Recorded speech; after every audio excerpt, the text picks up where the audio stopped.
All right, guys, I think we're ready to go here. So let me see if I can get everything set up.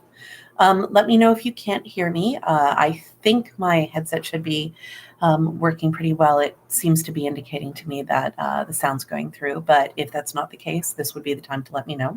I've had several of you go ahead and text me questions, so I've got a few things to work off of. But just as a reminder, so this review session is scheduled to go from 5 p.m. right now until 7 p.m. Eastern time. So that's 2 hours, assuming you ask me questions. Basically, I'll go until the questions run out. Sorry. Okay, there we go. So yeah, I already have some questions geared up that I will get to in just a second. But before we get started, just a couple of reminders here. So this test does cover material on political economy, the governmental as well as the party system of China, as well as the sort of political culture and social cleavages and political economy of China as well. But this is a comparative politics course. So that means absolutely it is fair game for me to ask you anything about previous countries that we've studied so far, especially in a comparative context. So I would strongly recommend that you take a look at that comparative chart that I gave to you guys as part of your study guide. It's not for a grade, it's only for your benefit. But I would highly recommend considering getting it done because, this is a class where things are never passed. You have to remember the UK, you have to remember Russia. So that's just how it is. So let's go ahead and check questions. If I'm looking away from the screen, it's because I'm looking at my phone to see what sort of questions you guys have been submitted. I'm not ignoring you, I promise. But if you are watching live, you can submit things into the chat over here. So let's go ahead and take a look. Let's see here. I think Jessica was the first person to submit a question. So we're going to go with hers. Let's see here. Jessica, you don't start small, do you, dude? Okay, so Jessica wants to know if I could please explain China's political system and political economic system and compare it to Russia. All right. So Jessica, what you've just asked me to do is basically reteach the entire unit, but we will do a quick overview. Okay. I really want a little bit more specificity in terms of questions, but in terms of China's political system, the key thing that you have to remember is that China is a one-party state. Yes, there are other parties that the CCP allows, but they are not truly independent political parties. So it functions as a one-party state. And beyond that, it has at its core the notion of something that we term the party state, where the power and authority and even legitimacy of the state is tied intrinsically to a political party. That is not how it works in most developed liberal democracies.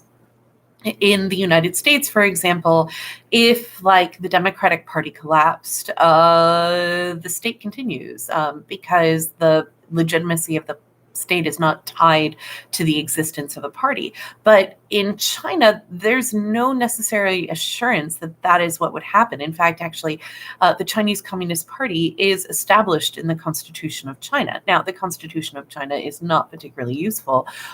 It's not really used for anything except as a post hoc sort of justification for things. But broadly, the big thing you have to know is that in China, we have organizational parallelism, meaning that whatever major institution exists in the state exists because it is also replicated in the party. So this is where we got that sort of weird little chart that I developed where we talked about what structures exist in the party and then how they exist in the state. So normally when we talk about the government structure of a country, we're really used to thinking about it in terms of executive, legislative, and judicial branches, right? We divide up the state and we talk executive, legislative, judicial, and we do it at various levels. And once we do that, we're yeah, we understand the state. But in China, that is not where power flows from. Power flows from the party to the state, and from the state then to the people. So being a part and understanding the power structure of the party is critically important. And this is where we get into the big institutions of the party. So you should remember that the big sort of, we're going to call it a quasi-legislative body here. The big quasi-legislative body that exists in the party is the National, I'm going to abbreviate, Party, I almost did it, Congress. Okay. The critical thing here is that we pay attention and remember that the National Party Congress is in the party. The National People's Congress lives here in the state apparatus. Okay. There is a distinction between the two.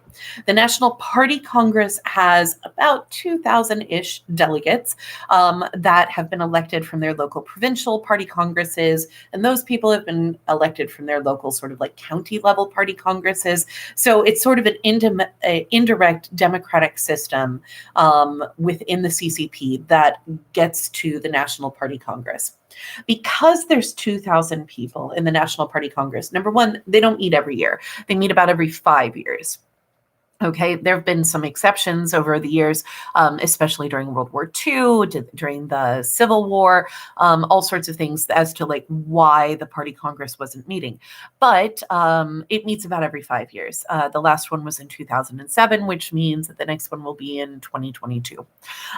So the National Party Congress, from that body of about 2,000 people, then you have a smaller body, and that's the Central Committee. Okay, Central Committee actually has some power. If you're elected to the National Party Congress, it means that you're kind of a big deal in your provincial area, and maybe eventually you're going to work your way up to being a big wig within the party as a whole, but you're not really involved in the legislative sort of decision-making apparatus, because there are 1,999 other people who are part of it. So if you are part of the Central Committee in the CCP, you are one of about 300-ish people. And those 300 people have appointment powers, as it were. They do have some ability to sit on major committees, to try to direct policy making, that sort of thing. But again, 300 people is kind of a lot. So then it winnows down to an even smaller body, the Politburo. Okay, the Politburo is an institution that has existed in a lot of communist or communist adjacent government structures. The Politburo in China is about 35 people, most of whom are men. And they are, in a large way, they act as a legislative body and they act as a cabinet in many ways. The Politburo has 7 major members. They become the Politburo Standing Committee, the PSC. The PSC currently is, I think, about 7 people who pretty much run China. It always includes the general secretary of the Chinese Communist Party. It always includes the premier. It includes a number of other people. But it is essentially the 7 people who matter the most in China. So that's the structure of the party, okay? So the party has this really strict hierarchical structure, and it replicates down at the provincial and even the village level. You have a structure similar to this. But the state is different. So the state, in terms of the executive structure, you have a president. But as we've established, the president in China has no real authority granted to them by the Constitution. If you look at the Constitution of China, the power of the president is purely ornamental. They are to stand in for the Chinese people.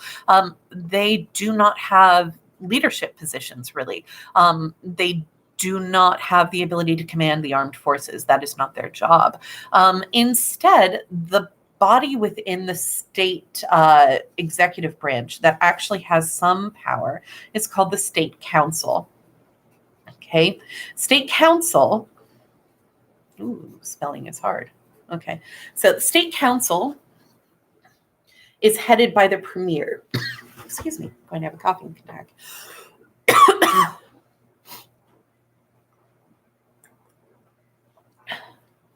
Okay, so the premier is, in a lot of other systems, we would just call them a prime minister. In fact, premier is a synonym for prime minister. It's not a problem if you use that term. So the state council is headed by the premier. The premier always comes out of the Politburo. So these two institutions are connected. So the Politburo and the premier are connected here. And the state council essentially heads up all of the bureaucracies in China. They run all of them. So the premier, who comes from the Politburo, is in charge of the state council. State council runs all the bureaucracies in China. So in that regard, the state council is acting as sort of the chief executive of China. In fact, the premier is technically the head of government in China. So theoretically, the president could be someone with absolutely no power, and then the premier could be very powerful. But remember, in China, what matters isn't the title that you are given, but rather the power in the party that you have. So like Deng Xiaoping was never premier or president, and yet he was the paramount leader of China. So the state side of the equation here, in terms of the legislative body, we do abbreviate it and we call it the NPC. And the NPC in this case is the National People's Congress. And what's weird about that one is, remember, first of all, it's unicameral. There's one house, there's no upper house. They do technically have legislative capabilities. Like, they have the right by the constitution in China to like draft laws and to approve it and all sorts of stuff like that. The trick is that the premier, who is in charge of the state council, is also essentially like Speaker of the House. He's in charge of the legislative branch, and it is his decision as to what legislation gets read onto the floor.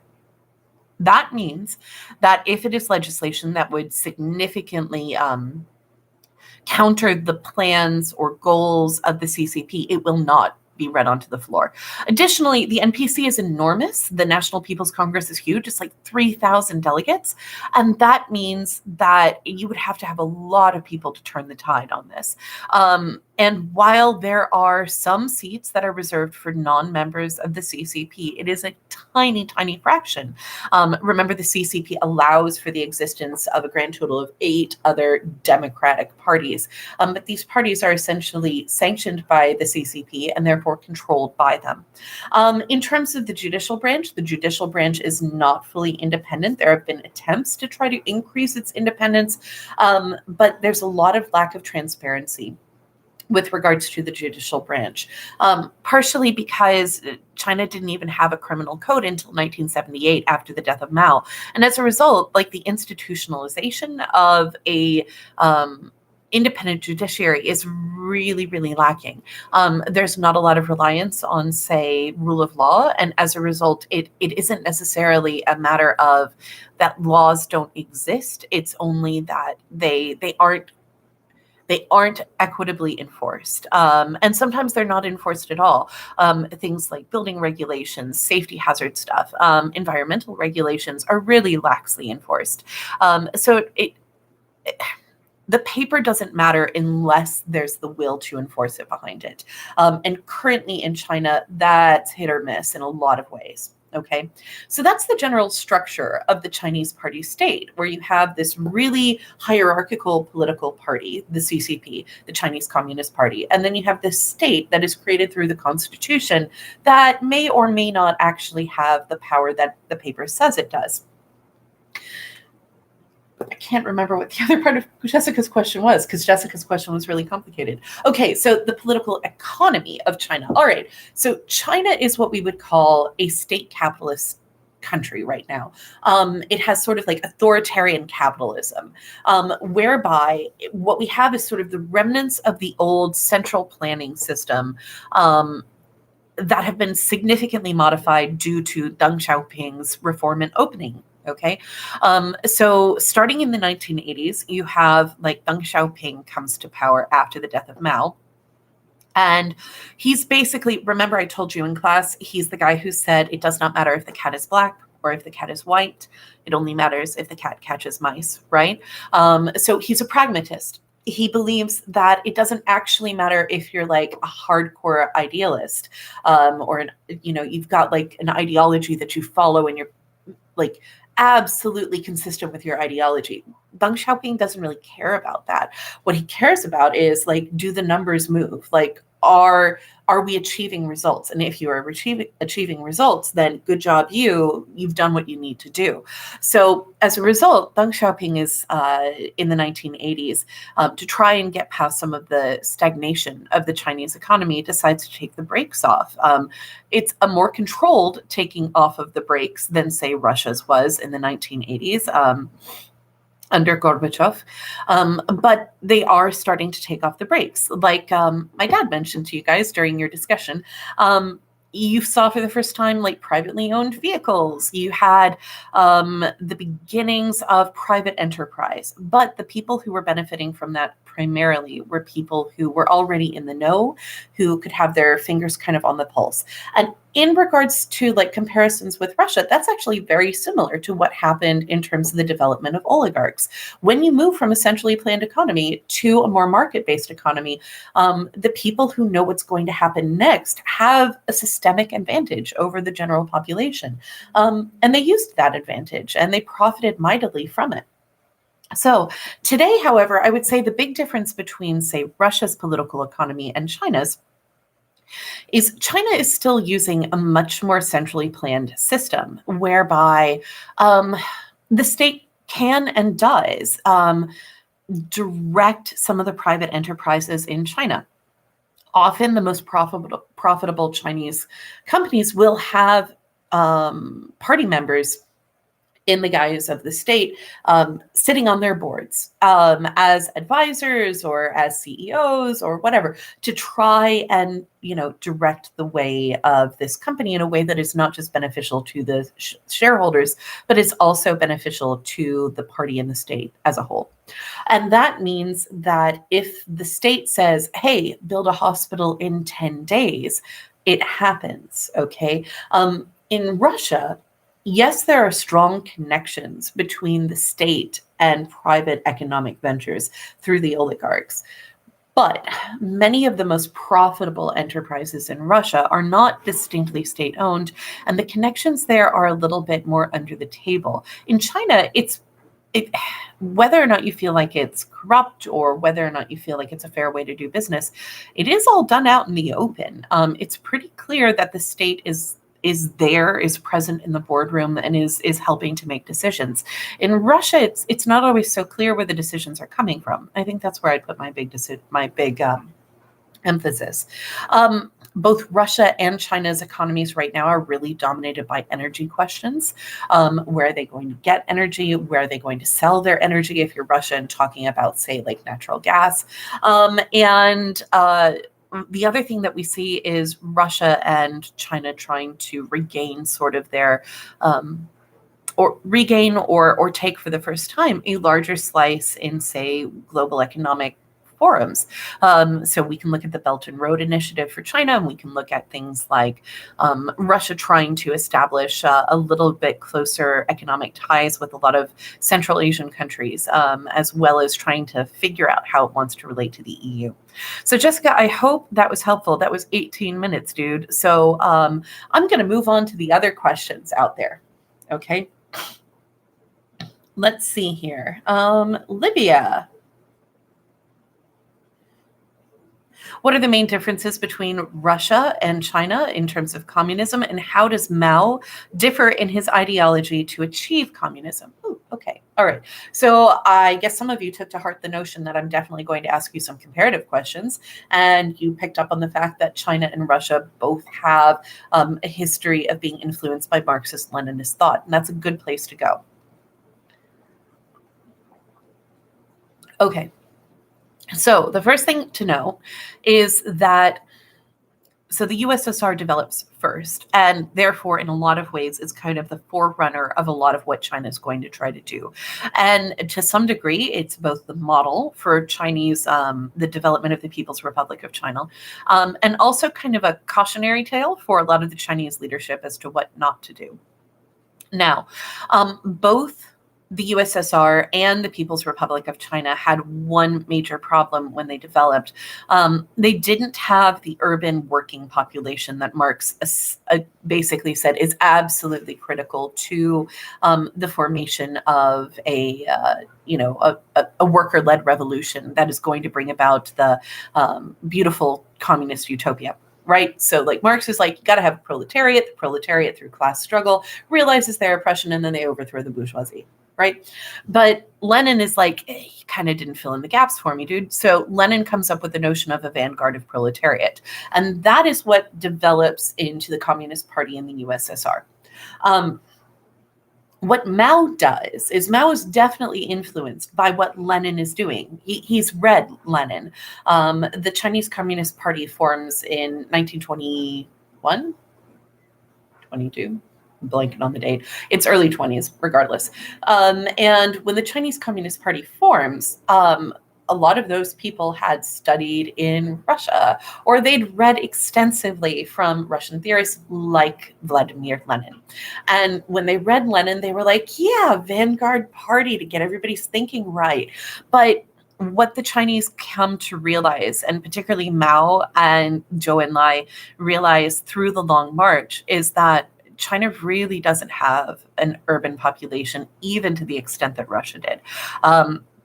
And China's population is deeply, deeply rural in the early 20th century. And as a result, Mao becomes convinced that it isn't going to be the urban population that needs to be radicalized. It's got to be the peasants. And so Mao's version of communism is one that rejects sort of the role of the intelligentsia.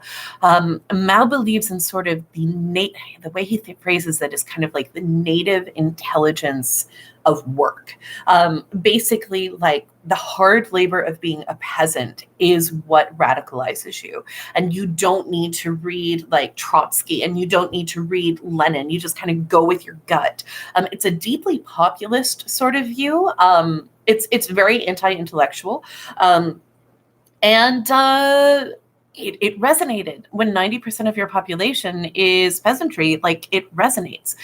So Mao was really good at organizing the peasantry, and that proved to be incredibly important during World War II because it was that the urban areas were hard to hold against the Japanese, but the peasantry out in the countryside was able to resist.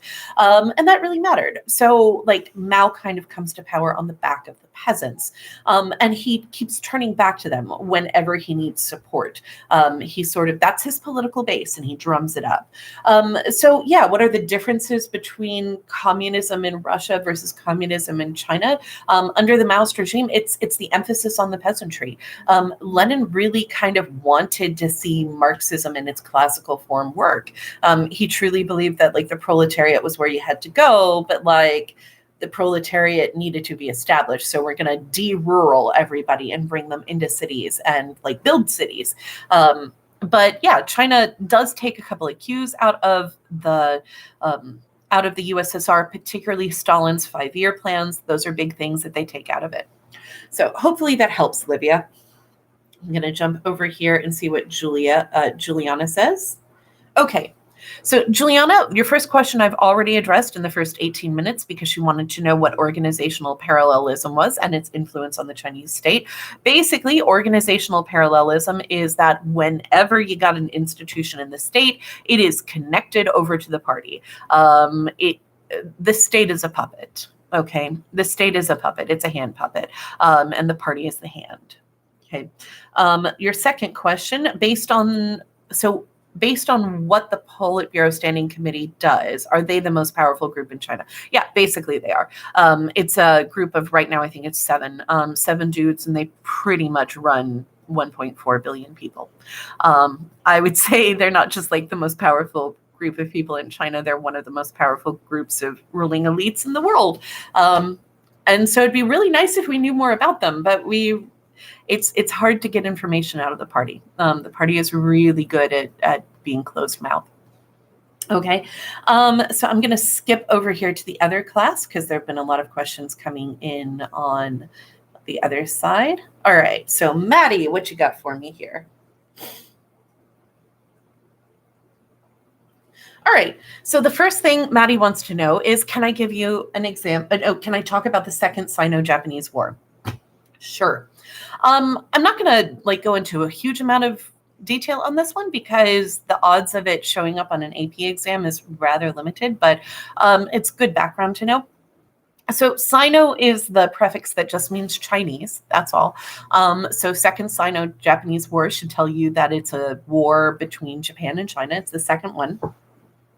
Japan and China had been regional rivals for a long, long time, historically speaking, but it accelerated after the 1860s or so. After the Meiji Restoration in Japan, Japan had started to industrialize, and their population started to really, really grow over in Japan. As a result, Japan had a shortage of food and a shortage of available agricultural land.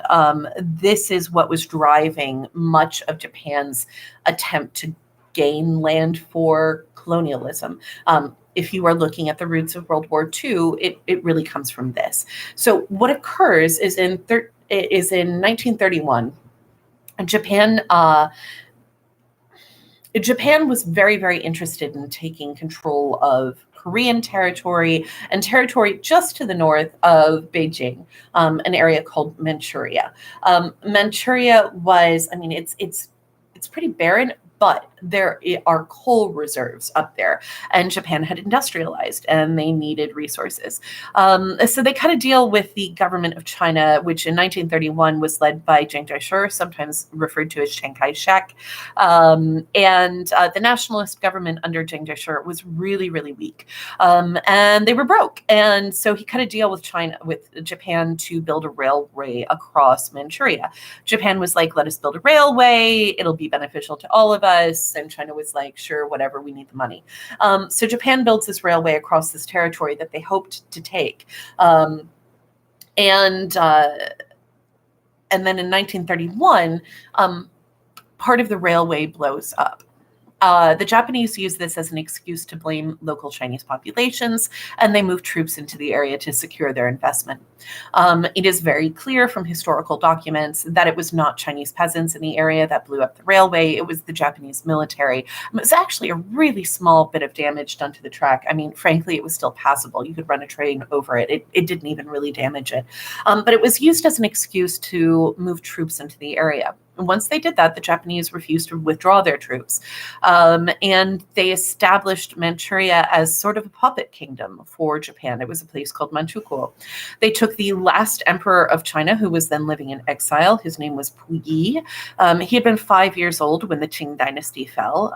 They basically were like, hey, you're an emperor, but you don't have a throne. We got a kingdom. You want it? And they put Puyi on the throne of Manchukuo, and they called it an independent country. This ultimately went to the League of Nations. China was like, they stole part of our country. Japan was like, they blew up our railway track. What do you want us to do about it? And the League of Nations went and investigated and were like, yeah, actually, Japan's in the wrong here. You need to give the country back. But the League of Nations had no enforcement powers, none whatsoever. And frankly, it was 1931. A lot of Western countries had other things on their mind, like the Great Depression. Plus, the World War hadn't, I mean, it was in everybody's recent memory. It was less than 15 years ago. So as a result of this, nothing was really done. And so Japan was allowed to essentially keep Manchukuo, the area of Manchuria. And this posed a big problem for China. Eventually, tensions in the regions boil over. China had been boycotting Japanese goods, which did not make Japan happy. And in 1937, Japan invaded into mainland China. They invaded into Shanghai, into Beijing, and into Nanjing, which was the traditional southern capital of China. The invasion into Nanjing was incredibly, incredibly brutal. Sometimes you'll hear it referred to as the Rape of Nanking. It was extraordinarily brutal. This launched into a full-scale war. It was mostly fought in the eastern coastal cities. The Kuomintang, the Nationalist Party, and the Nationalist military was really unable to hold off the Japanese invasion. And for the entirety then of World War II, China was locked in essentially a guerrilla war against Japan. And it is part of World War II. The Second Sino-Japanese War is part of World War II. In a lot of ways, had the Chinese not been fighting Japan, Japan would have probably been able to expand across the Pacific a lot faster than it actually did. So anyway, yeah, that's the Second Sino-Japanese War. Often gets skipped over. It's a pretty fascinating thing. Okay. Your other question was, can I give an example of a parastatal? And can I describe what the three represents are? So to your first question, okay. Sorry, I'm trying to answer a student's question that has nothing to do with what we're doing right now. Okay, so to answer your first question, can I give you an example of a parastatal? Remember, parastatals are essentially they're private corporations that have at least some degree of public or national ownership or influence. Okay, so China, in a lot of ways, many of their private enterprises are parastatals, but they exist in other states as well. In the U.S., Amtrak is a parastatal. In Mexico, Pemex, which is an oil company, is a parastatal. In the U.K., during, say, the 70s, British Airways would qualify as that. Basically, it's any private enterprise where you have shareholders and stockholders and all that jazz, but the state is also involved in it. It's almost statal, almost owned by the state. Okay, that's what it is. And then your other question was a socio-political theory that was kind of foundational to the current CCP. The three represents system is a, excuse me, my apologies. Okay, and so it was a socio-political theory that was brought up at the National Party Congress in 2002 by the then president of China, who was also the general secretary of China, at the general secretary of the CCP. And the guy's name was Jiang Zemin. Yeah, Jiang Zemin. And basically, the idea of three represents was that it was an attempt to try to deal with some of the social and economic inequality that was building in China. The one thing that the CCP and the state of China are really, really concerned about is the potential for rebellion, the potential for losing control. And wealth inequality is one way that historically, if you think about, your world history, that's when you see things get bad really quickly. Apologies, guys. So Jiang Zemin's idea here is there are three characteristics, and you don't need to know them. Essentially, what he's trying to do in three represents is to shrink inequality. That's what it is. Whether or not it was successful is a different matter altogether, but it's something that President Xi has made an argument that he's going to continue trying to do as well. Okay. Damaris, I see you. Let's see here. I'll answer the first of your questions, and then I'm going to jump back over to Remind. So Damaris wants to know, can I please explain the Red Guard McCartney expansion? I think you mean expedition, and the 100 Flowers bloom, not blood. Okay, 100 Flowers blood is something very, very different. So the Red Guard is associated with the Chinese Cultural Revolution, which began in 1966 and continued until Mao died in 76. But the Red Guard was a cadre of young Chinese citizens, usually like 16 to 22, so like your age. And these were usually people who couldn't find fulfilling work. And they were essentially deputized by the state and the party to act as, they weren't secret police. They were too blatant for that. Sort of like righteousness police. They were to report upon non-patriotic, non-nationalistic, non-party identified activities or beliefs. So they essentially armed 16-year-olds and were like, hey, tell us if your parents are doing stuff that is against the party. It went really well. It was actually really terrifying in a lot of ways because I'm not sure if you're aware of this, but 16-year-olds don't always have the greatest degree of impulse control. And so, yeah, the Red Guards are kind of frightening. Oh, it does say blood on the study guide. My apologies. Typo. But yeah, no, the Red Guard are kind of terrifying. There's a wonderful movie. Oh gosh, who's the director? I will think of it eventually. It's the same guy who did Hero and a couple of other big ones, but it's called Raise High the Red Lantern, and it deals with the Cultural Revolution. Totally recommend it. I mean, it's a Chinese language film, so I hope you don't mind trying to read, an inch tall subtitles. It's okay, you can do it. Let's see. Your second question was the McCartney expedition. So in the late 1700s, Britain was starting to get really involved in the whole let's try to trade with everything and everybody and control the world issue. They had the best navy on earth, and they were just starting to move into industrialization, really kind of the early stages of agricultural revolution. And one place they were exceedingly interested in trading with was China. China had cool stuff. They had porcelain, they had silks, and they had tea. And the British, as we all know, which I am drinking right now, the British are super into their tea. Like super into their tea. And so they wanted better access to the trade routes. The bigger problem for Britain was they actually had a trade deficit going with China. They were spending so much on Chinese imports that there was a lot of consternation amongst the British government that there was a trade imbalance. So what they were trying to do with the McCartney expedition, they send over a diplomat.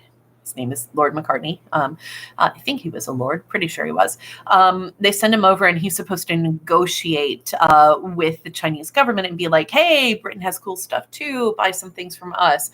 And he gets over to China and there's a couple of diplomatic faux pas. He is not really into the kowtowing thing that the Qing emperor expects. That's where you essentially debase yourself by pressing your forehead to the ground to show that you are lower than the emperor. And it was just kind of a thing everybody did. You knew that this is what was going to be expected. It was the polite thing to do. McCartney refuses. That's not a great thing for a diplomat to do. At least need to try, man. There was a lot of crosstalk in terms of cultural understanding there. So McCartney makes a bad impression. And the emperor of the Qing dynasty writes back to Britain and basically says, y'all don't have anything that we're interested in. Stay out, pretty much. As a result of this, the British decide, well, if we can't do legal trade with China, we can do illegal trade with China. By the late 1700s, the UK had consolidated much of its control over South Asia through the British East India Trading Company. And in South Asia, they grew opium. And then they started importing that opium and illegally distributing it in China. It was a controlled substance in China. People in China knew it was addictive. You actually had to have a prescription to use it in China, whereas it was legal in the UK. So to try to fix the balance of trade, they started selling drugs. There you go. McCartney expedition. There's a lot of other stuff. Okay. And then your other question here, Damaris, you wanted to know about the 100 flowers blooming. I think my dad referred to this in one of the classes. It might have been first period. I can't remember which one it was. But 100 flowers bloom was something that preceded the Cultural Revolution by just a couple of years. It was early 1960s stuff. But essentially what happened was by the early 1960s, the Chinese Revolution had been, the CCP had been in charge of China since 1949. By 1962, it had been more than a decade, and there were starting to get to be some rumbles of a lack of control. And that's something the party cannot allow. And this was particularly bad after the Great Leap Forward, right? You have 20 million people starved to death. There's going to be some opposition to what you're doing. So there's actually a lot of dispute amongst Chinese scholars and Chinese historians as to whether or not this was a good faith effort or if it was something else. I tend to think it was. This sounds weird. I think it's both. Essentially, Mao and the ruling cadre came forward and said, we can only really best serve our people if we understand their needs and wants and what we're not doing. So intellectuals, artists, let 100 flowers bloom. Tell us what you think. Essentially, they asked for feedback. They were like, for real, let us know and be honest. Give us honest criticism from intellectuals and artists and all sorts of people. And then they collected all these. And then they arrested people based off of what they received through what Let 100 Flowers Bloom. There's some, so one school of thought is that this was a deliberate trap that was laid for, that this was a deliberate trap that was laid for artists and intellectuals, that it was essentially they were being baited into like a perjury trap sort of thing, right? Like, here, tell us what you think we're doing wrong. You take the regime at its word, and then you get yourself arrested for it. There's also another school of thought that like Mao at this point was so insulated from all criticism that he couldn't understand that there would be any criticism. And so when criticism came back that was particularly negative, he really didn't know what to do with it. And it legitimately surprised him. I tend to think that it was both. I think that the people around Mao absolutely knew that there'd be negative criticism and saw this as a way of eliminating rivals. I truly think that Mao was totally disconnected from reality at that point, and really was astounded by the level of sort of like systematic criticisms that were laid out to him. And he didn't know how to deal with that. And so his solution was arrest everybody. They all must be re-educated. And that's what happened. So yeah, that's the 100 Flowers Bloom. So Damaris and Juliana, I'm going to jump back into the chat here in a bit, but I do want to check over on Remind because I know my phone's been buzzing. So I know that there are some other ones that came in this way. So I've got a question in from Ashlyn. So Ashlyn also wanted to know what organizational parallelism was. Ashlyn, go back and watch the first 18 minutes of this, okay? And then she wanted to know what Golden Shield was. All right, so Golden Shield, that sounds really creepy. Sorry, I'm trying to, another one, okay. So the Golden Shield is a, okay, in some ways, when it's what China refers to. China uses the term Golden Shield. The rest of us often call it the Great Firewall of China. So China is not fully pulled out from the internet as a whole, but they are essentially building their own network and server system that will allow them to do that. China has an incredible amount of AI and sort of online security apparatus that alerts the Public Security Bureau to dissent and any sort of organizing opportunities. So Golden Shield is an attempt by the Chinese party state to essentially control dissent in China. If one of you were to like, oh gosh, what is the Chinese version of Twitter? Is it Weibo? It's something like that. I will think of it a bit later. It's not WeChat. I can't remember. Regardless, whatever it is, if you jumped on the Chinese version of Twitter, because Twitter itself is not a thing in China, that one's banned. If you jumped on the Chinese version of Twitter and you criticize the party, that's one thing. You probably won't get in big trouble if you just talk bad about the party, okay? Unless there's threats of violence or something like that, or they've already got their eye on you for something else. So if you just talk bad about the party, that's one thing. But if you talk bad about the party and you start trying to organize like a protest or organize a meeting to talk about what the problems with the party is, if you try to use social media or the internet for organizational purposes, that's when Golden Shield kicks in. And that's when your messages are deleted or you are blocked from sites or they start tracking you and everything you do. They do a huge amount of facial recognition software, voice recognition, all sorts of stuff like that. If I were in China, I would not put these videos online. There you go. So that's Golden Shield. It's a little frightening, frankly, if you're interested in like privacy rights and things like that. So yeah, that's Ashlyn's question. Let's see. Do I have other questions coming in from A-Day over here? Let's check on B-Day. What else we got? It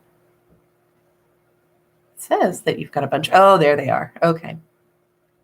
I have another question from Maggie. Maggie also wants to know organizational parallelism. Oh, that's the one that missed you guys, huh? Okay, organizational parallelism. Remember, it's the apparatus of the state is also replicated in the apparatus of the party. That's all it is. Okay. Alani wants to know, China is described as being communist, but also capitalist. how are, I'm going to assume that there's a typo here, how are both an aspect of China. Okay. So when people say China is communist, okay, I often think that what people mean by the use of the term communist is authoritarian. Because on an economic level, China is not communist anymore, right? If you remember what we talked about when we talked about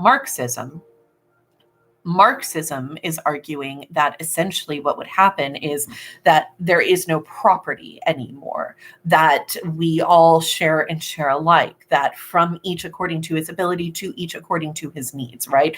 That there's redistributive wealth, there's central planning, there's no need for commerce because there's no property and there's no market forces. That is not the case in China.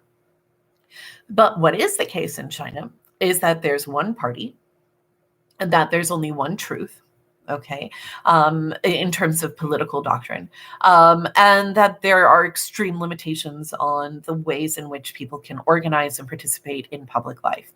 And in that regard, it's very similar to what you see in, say, the USSR.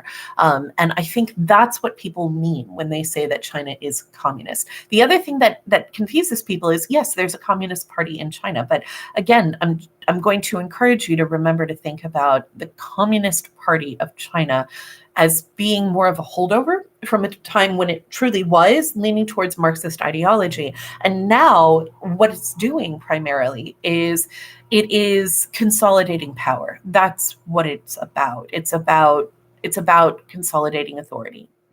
That's where it is. It is not about the ideology of Marxism anymore. I mean, you can have capitalists in the Chinese Communist Party now, remember? And as a result, it can't possibly qualify economically as being communist. But in terms of the control and the limitations on individual freedoms, there's an awful lot that you see that looks like the USSR. And so I think that's why people are just using essentially in everyday conversation, I will let it slide because it's just a shorthand that we all use. In academic conversation, I expect you to be more nuanced. Yeah. Okay. Damaris, I'm going to get to your second question on here now. What are some things that the WHO, IMF, and World Bank do in China? In China, they used to do more than they do now. It's okay if you can't find that they do a lot of programs now, but what they do is they keep track of records. So the WHO, first of all, I think you probably mean WTO, not the WHO, because the WHO is the World Health Organization, and I asked you about the World Trade Organization. So I think that's another typo there, kiddo. So the WTO, the IMF, and the World Bank are all financial institutions that developed post-World War II. In particular, the World Bank and the IMF were developed to try to stabilize world economies. This was something that was really undertaken as a result of, say, the Great Depression and the role that economic instability presumably caused in creating World War II. So the World Bank was primarily there to deal with developmental issues. That sounds a little strange. What I mean is like helping countries that that don't have a lot of resources develop things like infrastructure or private sectors or things like that. The IMF is the International Monetary Fund, and it loans money out. So the thing about both of those institutions is that they don't do it just out of the goodness of their heart. It's okay, Damaris. It's all right. Don't worry about it. Also, you should be focusing on your work right now. It's okay. You can come back and watch this at another time, honey. Yeah, the big issue here is that they're not just loaning money out of the goodness of their heart. They are loaning money because they feel that they've got a mission they're going for. Post World War II, remember that's when the Cold War starts. So the IMF and the World Bank are both institutions that were associated with Western Europe and therefore with liberal democratic systems like the US and the UK. And so both of those institutions were interested in emphasizing a liberal economic system. That is a free market economic system. So what happens when the IMF and World Bank agree to fund projects or give money to a particular country or state, is there are strings attached. So if you want an IMF loan, you have to denationalize your oil system. So no state-owned oil companies if you're going to get an IMF loan. You have to meet certain standards in terms of like labor laws, that sort of stuff. So some of it can have a really positive effect, but some of it, the emphasis is on creating sort of this liberal capitalist system. And there are problems sometimes with liberal capitalist systems, right? There are things that they do very well, and there are things that they don't do very well. And so by encouraging this, by providing financial support, if you liberalize your economic system, you can also increase wealth inequality. You can also see an acceleration of environmental degradation. And those are some of the big criticisms that have been lended at this. So China hasn't had to take out as many loans most recently as other countries have. But China is a big provider to both the IMF and the World Bank, meaning that they kick in dues. They sit on the board. They get to decide what projects are supported by those. Also, the WTO, the IMF, and the World Bank are also really good sources of data. They keep a lot of third-party data on various countries. So sometimes it's hard for us to get information about Chinese economic development out of China itself, but the World Bank keeps pretty good tabs on that stuff. The one other thing that I will say is that the WTO, the World Trade Organization, it is there to try to limit trade barriers and quotas, essentially to stop protectionist developments, to encourage free trade between countries. It is also there theoretically to negotiate between trade disputes, specifically at the country level. So if like China feels like we are not trading fairly with them, they could take a case to like arbitration in the WTO. So that's the general goal there.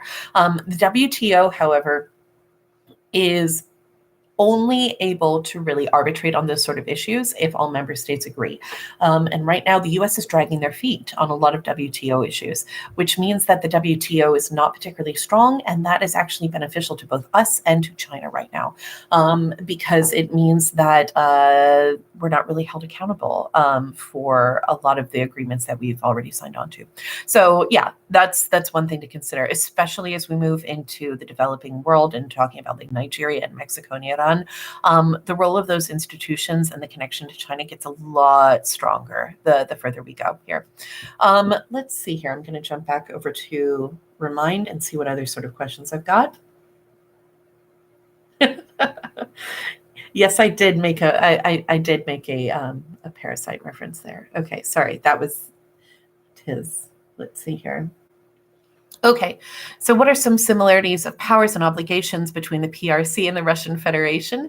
Honey, if you will, Kamaya, if you will go back and watch the first 18 minutes of this, I do a pretty, I hope it's a pretty thorough job of talking about that. So I'm going to give yours a miss because there were some other questions that were jumped in. So let's see here. Okay, all right. So Elias has a question about special economic zones and their relationship to Deng Xiaoping's reform and opening policy. Okay. So special economic zones are not unique to China. They are often used by countries that are attempting to develop their economy very quickly, particularly when they're trying to attract foreign investment.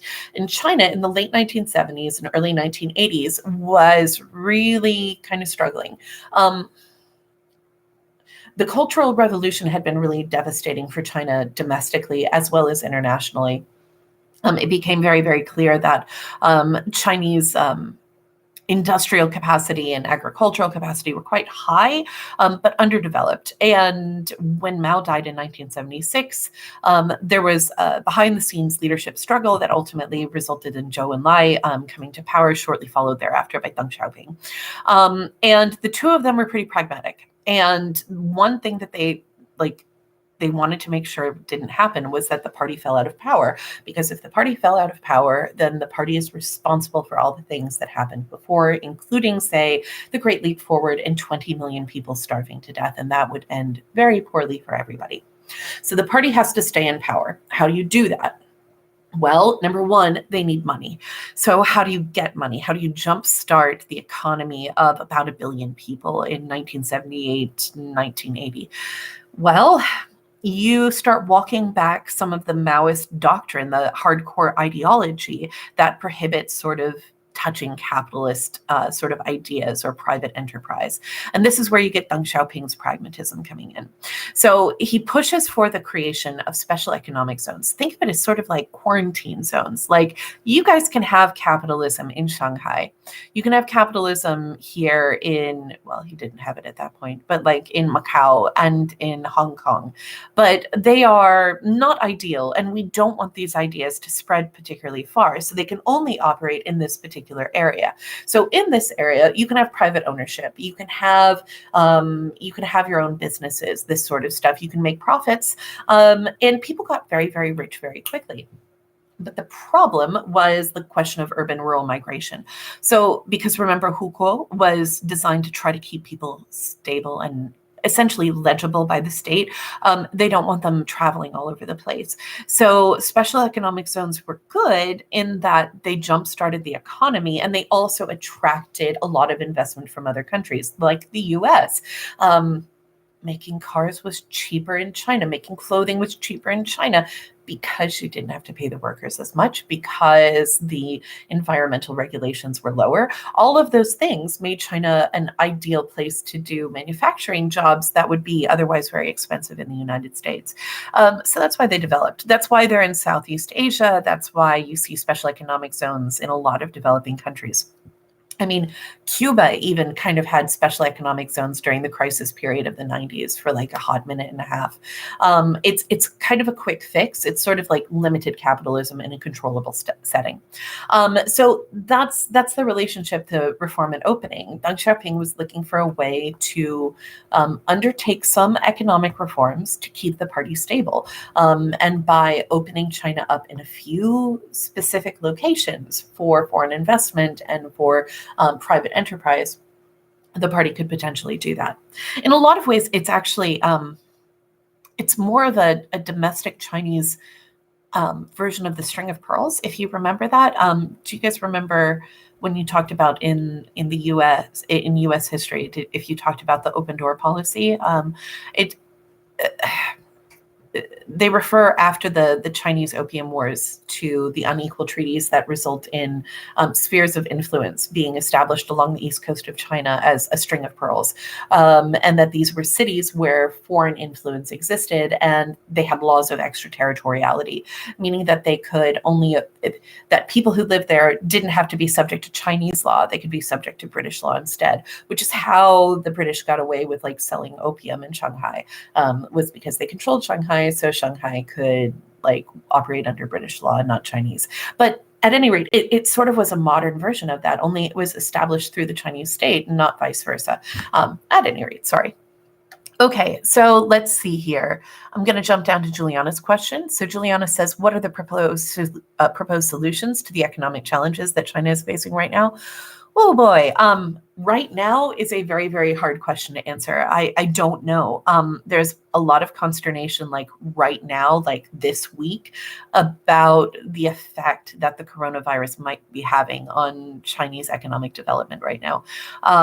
The problem, as you might imagine, is that when you quarantine entire cities and limit travel between various places in China, not to mention international travel with China, economic output drops, right? And GDP for China as of last year saw 6.1% growth, which is enormous in comparison to the US, right? I think our GDP growth was like 2.1, 2.3, something like that. But so that's still good. It's positive growth. It's not a recession. But the big question then becomes their stock market fell like, enormously last week as a result of all of this. So the question then becomes, if you have this crisis developing because of coronavirus or because of a lack of economic activity, can the state stay in power? Can the party stay in power? And the solution that the party has been trying to deal with up to this point, I mean, prior to the outbreak in Wuhan, I think was really the idea of the Belt and Road Initiative. And if you don't know what I'm talking about, it's because you haven't had that class yet, and you'll have it on Monday. But the Belt and Road Initiative, I think, was really China's solution to its economic challenges. One of the big challenges for China is energy. Is trying to center trade back to China. China right now is a heavy manufacturing power, but the big question then becomes, can it transition successfully to a service economy? And if it makes itself the center of sort of trade routes as well as information and technology exportation, then yeah, maybe China really can stay at that really high rate of growth. Because I think the moment that that rate of growth starts to really stagnate and you see more wealth inequality really set in, especially at the lower levels of society, I think that's where the party is really afraid of losing control. So beyond that, Juliana, I don't know what the solution is. I think that we're give it a month or two and let's see how this coronavirus thing shakes out and see then what the Chinese economy looks like. They might have to do some pretty drastic things to keep stuff going. Okay, let's see, what other questions have we got? Avery. Okay, so Avery, if you've asked a question here that if you've asked a question that I've already answered, I'm just going to skip over it. Okay. So she says she's not sure if I've already covered these, but what is the difference between neoliberalism and economic liberalism? That is a good one. We're going to start there. Okay. So neoliberalism versus economic liberalism. They're both economic policies. Both of them are economic. Economic liberalism is sometimes referred to as classical liberalism. Okay. Classical liberalism is Adam Smith. Okay. Adam Smith, free market economics. Basically, the notion of let supply and demand determine what happens.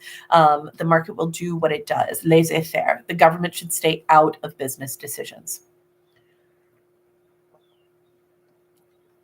That is classical liberalism. When in doubt, pull the state out and let the market do things. But neoliberalism is an idea that developed particularly in the late 60s, early 70s, and really gained a lot of traction in the 80s to early 90s. A lot of economic policy now can be described as neoliberal. Because economic neoliberalism said, look, there are some things that the market will not do. There are some things that the market doesn't value. So things like gender equality, the market may or may not see a reason to be concerned about the fact that, only 5% of the women on a particular 5% of the particular company is women. The market may not do anything about that. The market may not also necessarily see the moral problems or the ethical problems inherent with child labor. Okay, because if the market does what the market does, and you should just make these cold, hard, rational decisions, then paying very little for labor and maximizing your profits makes sense. But if you have like this crazy idea that like human beings have value beyond their economic output, then maybe there are some things that the market cannot be trusted to do. Okay. And that's neoliberalism. Neoliberalism is basically saying, yes, businesses should be able to do what they do. There should be as much competition as possible, but we should regulate things for health and safety. We should pay attention to things like gender and racial discrimination, and those should be things that we value.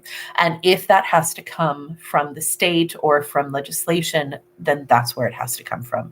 If the market does not do it and it needs to be done, then this is where the state steps in.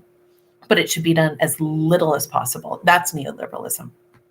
So a lot of, say, policies that develop under Reagan or Margaret Thatcher or Bill Clinton in the U.S. are seen as pretty strongly neoliberal. Oh, Tony Blair in the U.K., very deeply neoliberal. So that's where the term is.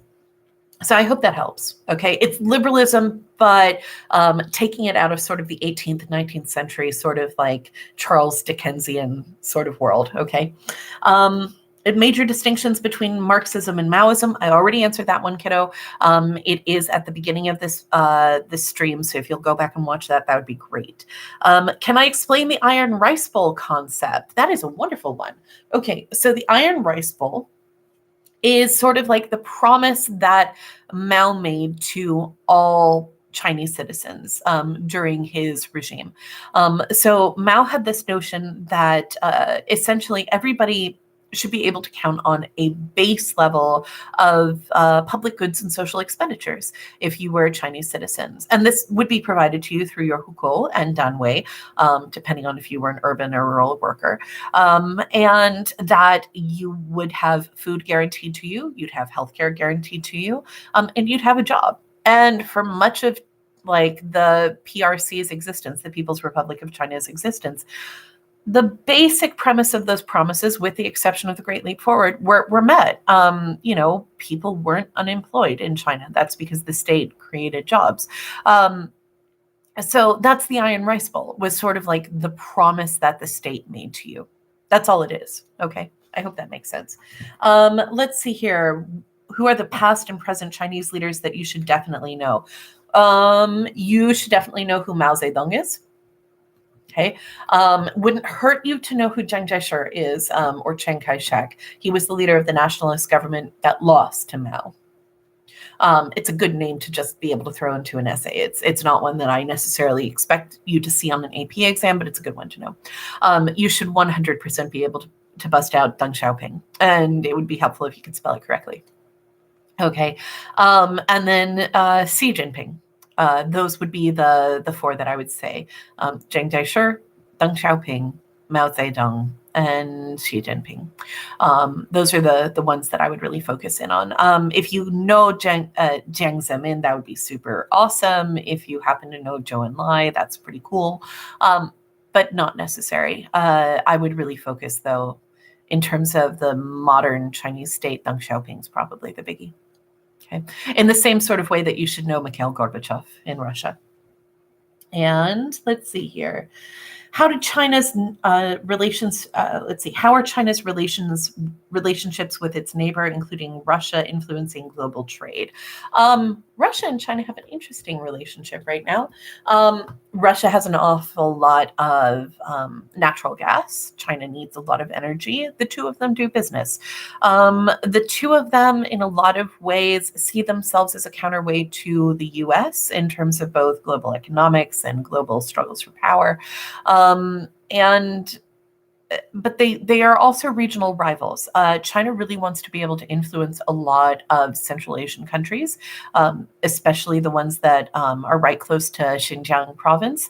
But Russia sees those as former Soviet states, which many of them are, and as a result sees them as being places that China should just kind of butt out of. So the big question is that they're useful to each other. They also see each other as rivals. I would say that Russia probably feels more threatened by China than China feels threatened by Russia. That would be my assessment. But, I don't exactly have a doctorate in this area, so just kind of roll with it. And I think that's all the questions you guys have. Let me go through and double check. I don't want to skip anybody. I think that's all of them. So are there any other questions who people are watching right now want to go ahead and ask? I'll give you about a minute to come up with any other questions, because we've been going for more than an hour, which is pretty good. You guys asked a bunch of questions this time. I appreciate it.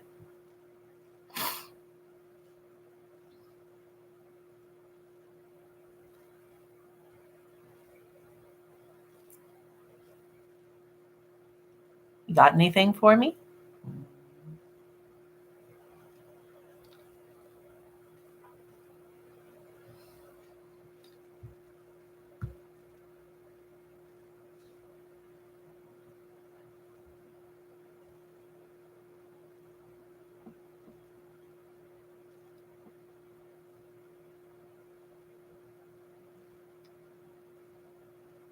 No, we calling it? Okay. All right, guys, I will definitely see you tomorrow. I will offer you one last piece of advice with regards to studying. Your FRQ will 100% be a quantitative one where you're going to have to analyze data or a graph or something like that. It will probably come from the WTO, the IMF, or World Bank. And it will have something to do with China and at least one other country we've studied. So there you go. Happy studying, and I will see you tomorrow. I hope you enjoyed the snow yesterday. It was pretty for the 3 hours it existed.